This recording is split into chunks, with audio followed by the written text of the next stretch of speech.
1910 के किसान आंदोलन के साथी श्री जवाहर सिंह बघेल जी, जवाहरलाल बघेल जी और राष्ट्रीय अखिल भारतीय पिछड़ा वर्ग महासंघ के अध्यक्ष नरेश प्रताप सिंह जी, हमारे किसानमन के नेता श्री सुरेश लोधी जी और मंच पर बैठे सारे नेता लोग, जमीन और इधर आगे साइड में बैठी देवियां और भाइयों, युवाओं, पत्रकार बंधुओं और हमारे विद्यार्थी जो स्कूलों से आए, उनके मास्टर लोग और विद्यार्थी और कलाकार, आज हम यहाँ पर जो पिछले वर्ग की बात कर रहे हैं, मैं किसान वर्ग का आदमी हूँ और किसान वर्ग के लिए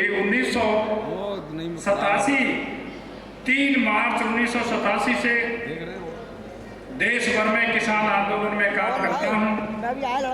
हमारे आज की अध्यक्षता कर रहे जवाहरलाल बघेल जी, हमारी मुहिम जो मैंने शुरू की थी अकेले आदमी ने, उसके हिस्सेदार ये भी रहे और विजय प्रकाश एडवोकेट इनकी टीम थी शहर में।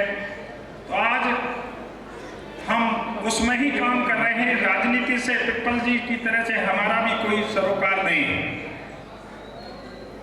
तो आज जो देश की व्यवस्था है आजादी के बाद बदतर है, देश में भ्रष्टाचार चरम पे है और तरह तरह से गुमराह करके लोगों के वोट लेने की व्यवस्था चल पड़ी है और वोट लेके उल्टे सीधे काम करने की फैशन चल पड़ी है। आज हमारे देश में मेहनत का समाज, जिसका शोषण होता है, जो पसीने से पैसा पैदा करता है, उसकी लूट हो रही है। उस शोषण को रोकने के लिए मुझ चौधरी हरपाल सिंह ने संघर्ष किया है। आज 7 राज्यों में मेरे खिलाफ मुकदमा दर्ज है, लेकिन कोई डर नहीं है। अभी यहाँ पर क्राफ्ट हाइज इंडिया लिमिटेड एक फैक्ट्री है, इसमें 500 लोग काम करते हैं। वो लोग हमारे पास आए थे आज से 6-7 दिन पहले और उन्होंने कहा था कि हमें परमानेंट करने के लिए हमारा एग्रीमेंट है 2013 का, जो अभी तक लागू नहीं किया, और उसमें उन्होंने 8 जनवरी से लेकर 20 जनवरी तक धरना प्रदर्शन, भूख हड़ताल सारे कर डाले। लेकिन इस फैक्ट्री को जो मंजूरगढ़ी पे है, सिरत के पास, उसका मालिक है देश के प्रधानमंत्री का राइट है। इसलिए वो कहता है कि हम इनको परमानेंट नहीं करेंगे, चाहे कितना ही धरना प्रदर्शन कर लो। हमने डीएम से भी बात करी, उन्होंने हमें बताया कि मेरी सब समझ में है। तो आज देश में व्यवस्था ऐसी है जो गरीबों की कोई सुनने वाला नहीं। आज जुमलेबाजों का देश में दौर शुरू हो गया है। जुमला के अपनी बात छिपा लेते हैं और केवल देश 44 धन्ना सेठों के हवाले है। देश में 44 उद्योगपति देश को चला रहे हैं। अनिल अंबानी को देश के प्रधानमंत्री जी ने, अभी एक जानकारी भी नहीं है, कोई एक्सपर्ट भी नहीं है, उनको एक जहाज खरीदने का ठेका दे दिया। साथ में बिजली भी पूरे देश की अनिल अंबानी को बेच दी इन्होंने। उनके मीटर चल रहे हैं, 200 रुपया मीटर चल रहा था घर की रोशनी का, आज 1800-1200 चल रहा है। स्पीड बहुत तेज है मीटरों की। पहले मीटर जो रामवीर उपाध्याय जी ने उन्होंने लगाए थे वो उतरवा दिए, दूसरे मीटर अनिल अंबानी के लग गए हैं। तो पिप्पल जी, हमारे पंडित जी के मीटर उतर गए और सेठ जी के मीटर आ गए। पिप्पल जी कैसे बचोगे, कैसे हम बचेंगे?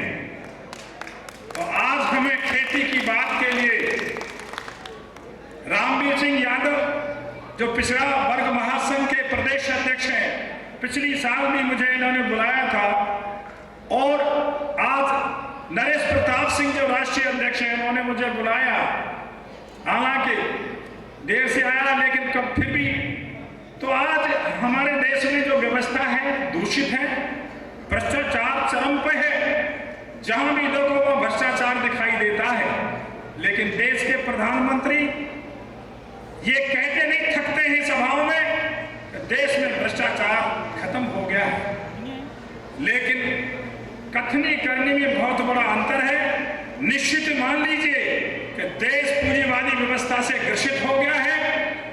और मैं तो चाहूंगा अखिल भारतीय पिछड़ा वर्ग महासंघ की जो टीम है, जिन्होंने बहुत अच्छा कार्यक्रम किया है, मैं तो ये मांग करता हूं, पिछली साल भी मैंने कही थी रामवीर सिंह यादव जी से और लोगों से कही, आज फिर दोबारा कहता हूं कि अब पार्लियामेंट का चुनाव आ रहा है और राष्ट्रीय अखिल भारतीय पिछड़ा वर्ग महासंघ के लोगों को एक रथ यात्रा निकालनी चाहिए और जिस समाज का शोषण हो रहा है उस समाज को जगाइए। मैं आपका साथ दूंगा, मैं बिल्कुल राजनीति से कोई वास्ता नहीं है। तो हमें चुनाव से पहले मार्च के महीने में चुनाव के टाइम पे हमें एक रथ निकालना चाहिए और आपके रथ में मैं भी किसान आंदोलन का एक छोटा सा सिपाही आपका साथ देने के लिए तैयार हूं। लेकिन ये स्वीकार नहीं है कि जनता को बहकाना, जनता को बरगलाना, उनसे वोट लूट लेना और फिर देश विदेश में सैर करके मोटा कमीशन कमाना। अभी खेती के बारे में फसल बीमा की बात आई, पहली बार इस समय वर्तमान में भारतीय जनता पार्टी की सरकार है और वो भारतीय जनता पार्टी की सरकार ये कहा करती थी, सुरेश लोधी जी वो कहती थी कि विदेशी भगाएंगे स्वदेशी लाएंगे, लेकिन सुरेश लोधी जी अब तो विदेशी लाएंगे स्वदेशी भगाएंगे। ये भारतीय जनता पार्टी की सरकार नहीं है। मैं तो ये कहता हूं भारतीय जनता पार्टी तो अडवाणी जी और मुरलीधर जोशी की थी। ये कहां से आ गए कि स्वदेशी लाएंगे, भगाएंगे, विदेशी लाएंगे। आज फसलों के बीमा के लिए देश के प्रधानमंत्री जी ने विदेशों में ज्यादा के बीमा कंपनी फसल के लिए एग्रीमेंट करके आए हैं। देश के लोग जो हाथ पर हाथ धरे बैठे हैं और वो जो है सारा धन बीमा का विदेशों में जा रहा है। साथ में अभी जीएसटी लगाया, छोटी सी अंडरवियर बाजार पे भी माननीय देश के प्रधानमंत्री जी और उनकी मित्र मंडली ने उस पर भी टैक्स लगा दिया जीएसटी। और उस जीएसटी से सुमन जी जो मेरे बगल में सुमन जी बैठे थे, बता देना चाहता हूं उस जीएसटी से किसानों को भी नहीं बख्शा, मजदूरों को भी नहीं बख्शा, भारी टैक्स लगा दिया इस देश पे। उससे 200 मीटर की मूर्ति लगाई जा रही है। अब योगी जी कह रहे कि हम भगवान राम की 200 मीटर की मूर्ति लगाएंगे, बुलेट ट्रेन चलाएंगे, हवाई जहाज के अड्डे बनाएंगे। अब बताइए कौन बैठेगा हवाई जहाज में? तो देख लीजिए कि देश में पूंजीवादी व्यवस्था के तहत सारा धन गरीबों का, सारा धन पूंजीपतियों के लिए खर्च किया जा रहा है, सारा बजट पूंजीपतियों के लिए खर्च किया जा रहा है और देश में गुमराह करने की व्यवस्था लागू है। हम सब लोगों को मिलकर के तंग आए और जंग आए, हम सब लोगों को मिलकर के ऐसे जुमलेबाजों से हमें मुक्ति पानी है। 2019 में इनको सबक सिखा देना है कि तुम गरीबों को, मजदूरों को, दबे हुए लोगों को, अनुसूचित जाति के लोगों को सबको दबाते चले जा रहे हो। कोई कह रहे हैं कि हनुमान जी दलित थे। क्या क्या फैशन चल रही है। इसलिए हम भारतीय पिछड़ा वर्ग महासंघ के नेताओं से दोबारा आह्वान करता हूं, रथ निकालिए, आपके साथ रहेंगे। और मुझे मैं राष्ट्रीय किसान महासंघ में काम करता हूं, मैं उसमें करीब 200 किसान संगठन है देश में। उसके साथ तो पिछड़ा वर्ग महासंघ और किसान महासंघ बात महासंघ की है। इसलिए महासंघ का आदमी महासंघ के साथ, आपके साथ लड़ाई लड़ने के लिए तैयार हूं, आपका साथ दूंगा।